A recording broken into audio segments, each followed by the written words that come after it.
बार बार bulletin देखने वाले सभी दर्शकों को चंद्रमोहन कल्ला का नमस्कार, राम राम या खमा गणिसा।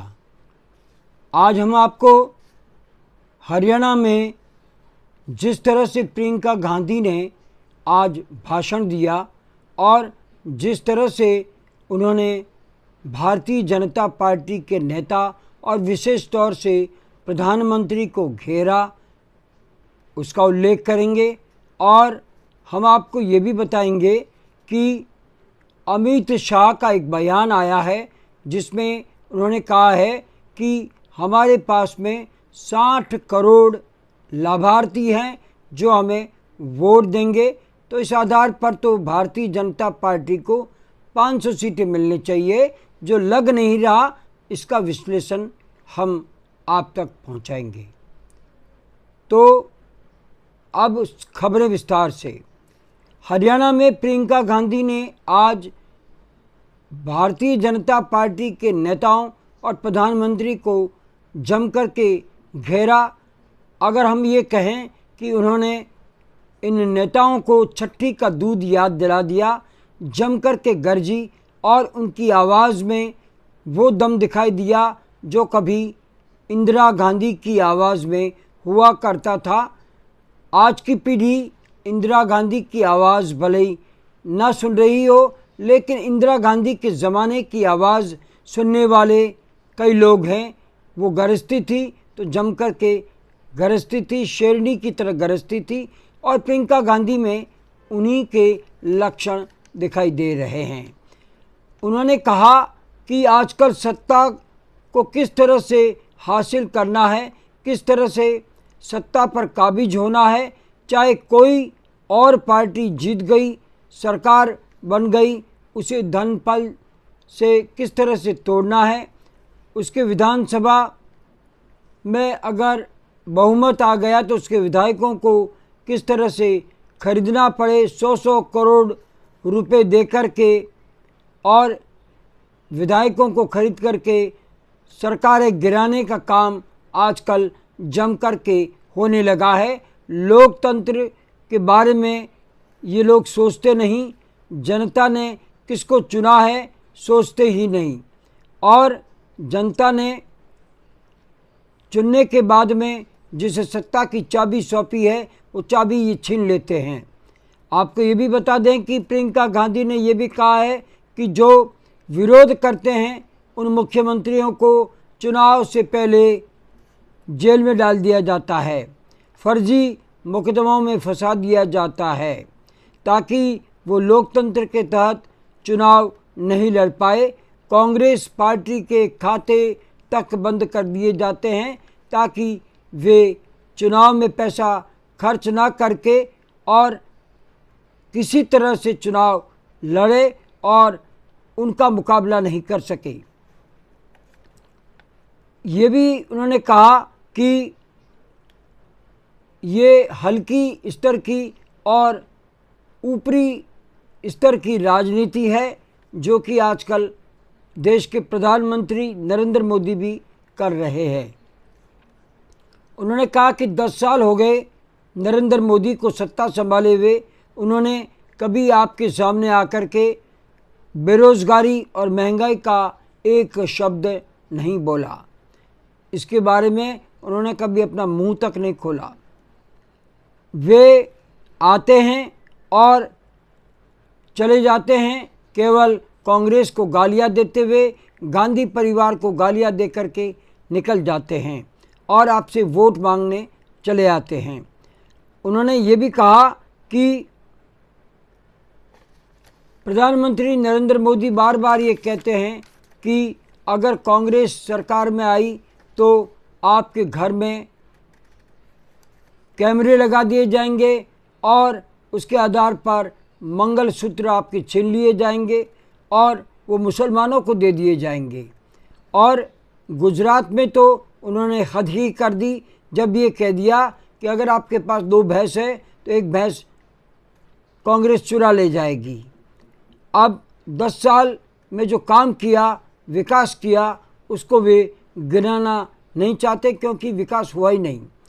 प्रधानमंत्री कहते हैं हिंदू मुसलमान की बात करना होता तो मैं देश का प्रधानमंत्री नहीं बनता, जबकि उनकी पार्टी हिंदू धर्म के आधार पर हिंदुओं से वोट मांग करके और हिंदूवादी नेतागिरी से सरकार में आई है, सत्ता में आई है, और वे खुद ही अपनी बात का खंडन करते हैं कि हिंदू मुस्लिम के आधार पर वे प्रधानमंत्री बने हैं।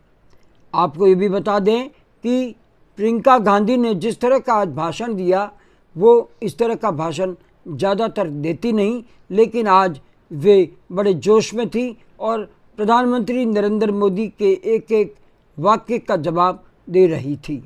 उन्होंने साथ में ये भी कहा कि अगर आप किसी बात को कहते हैं तो आप प्रधानमंत्री है, उस पर कायम रहे। जो वादा जनता से करते हैं वो जनता का वादा पूरा होना चाहिए। जब आपने कह दिया 15 लाख आपके खाते में डालेंगे तो आपको डालना चाहिए था। और चुनाव के समय धर्म की बातें, मंगलसूत्र की बातें करते हैं, कांग्रेस पर आरोप लगाते हैं और कांग्रेस पर उस आयरन लेडी पर आरोप लगा रहे हैं जो मेरी दादी थी, और इंदिरा गांधी जिसने कि 33 गोलियां अपने सीने में खाई, उसे गाली देते हैं। वे महान नेता थी, देश की प्रधानमंत्री थी, और उन्होंने तो पाकिस्तान के 2 टुकड़े करवा दिए और बांग्लादेश बना दिया। आपने क्या किया? आप इंदिरा गांधी को गाली देते हैं, आप राजीव गांधी को गाली देते हैं जो देश के लिए शहीद हो गई। आप हदें पार करते जा रहे हैं और जनता इस बार समझ चुकी है कि आप खाली खोखले वादे करते हैं और बेरोज़गारी और महंगाई हटाना आपके बस की बात नहीं है। ये इस तरह से प्रियंका गांधी ने जमकर के नरेंद्र मोदी को घेरा और मुंह तोड़ जवाब भी दिया। अब हम आपको उस आकलन की बात करते हैं जो कि गृह मंत्री अमित शाह ने खुले रूप से कहा है। भाजपा के नेता गृह मंत्री अमित शाह ने कहा है 60 करोड़ देश के लोगों में हमारी सरकार की योजनाओं का लाभ उठाया है और वे हमारे लाभार्थी है, यानी मतदाताओं को लाभार्थी बताकर भाजपा वोट मांग रही है। इस हिसाब से तो भाजपा को 400 क्यों, 60 करोड़ लाभार्थी हैं। 60 करोड़ अगर जनता वोट देती है तो 500 सीटों से ज़्यादा सीटें भाजपा को मिलनी चाहिए। देश में 97 करोड़ वोटर्स हैं, 66 करोड़ वोटर्स ही वोट दे रहे हैं, 1/3 वोट देने बाहर ही नहीं आ रहा। करीब 23 करोड़ वोटर्स गत चुनाव में बीजेपी को वोट दिया है। ये चुनाव आयोग के आंकड़े हैं। तब कहा गया था कि अमित शाह ने बता दिया था कि 22 करोड़ लाभार्थी इसमें से हमारे हैं और उन्होंने भाजपा को वोट दिया है, और उस समय 303 सीटें भारतीय जनता पार्टी को मिली भी थी। इस बार अगर 26 करोड़ लाभार्थी हैं और 30-32 करोड़ वोटर्स वोट देते हैं तो इस हिसाब से तो 500 से अधिक सीटें भाजपा को मिलनी चाहिए। ऐसा होता दिखाई नहीं दे रहा है। ये जो 26 करोड़ लाभार्थी हैं उसमें से ओबीसी, SC ST व मुसलमान वोटर्स हैं जो भाजपा को वोट देगा क्या, ये प्रश्न आज अपने आप ही हम पूछ सकते हैं भारतीय जनता पार्टी के नेताओं को।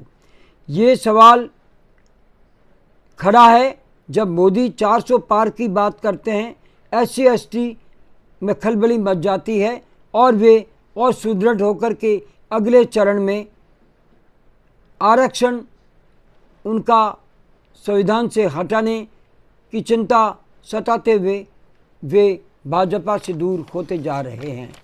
आपको ये भी बता दें कि